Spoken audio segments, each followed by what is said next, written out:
Ակորի գյուղի պատմական այն գյուղի մոտ, որ պետք է 1840 թվականին հետո փաստորեն, այսինքն երկրաշարժի հետևանքով վերանա,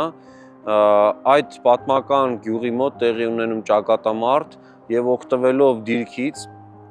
համապատասխան դիրքավորումից հայերը կարողանում են վճռական հաղթանակի հասնել այս ճակատամարտում եւ հետո որոշում է մեր կողմը զարգացնել հաջողությունը, ներսում համապատասխան դերաբաշխում է կատարվում, կառավարություն է ստեղծում, Սահակ Բագրատունին փաստորեն այդ ժամանակ մարզպան է նշանակվում հայկական ուժերի կողմից եւ Վահան Մամիկոնյանը սպարապետ է նշանակվում, կաթողիկոսին վերադարձվում են մեծ դատավորի գործառույթները եւ այդպես շարունակ, այսինքն նախարարական համակարգը լիարժեքորեն իրեն դրսևորում է, ավելին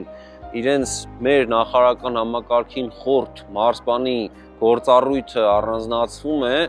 այն պարզ պատճառով, որ ցույց է դրվում, թե ով է լինելու թագավոր, այսինքն ակնհայտորեն գնում էր պայքար թագավորության վերականգնման ուղղությամբ եւ այստեղ վերստին պետք է հիշենք Մովսես Խորենացու կատարած գործը, որ նրա երկու աշխատությունները փաստորեն հենց այդ թագավորության գաղափարին պետք է ծառայեն։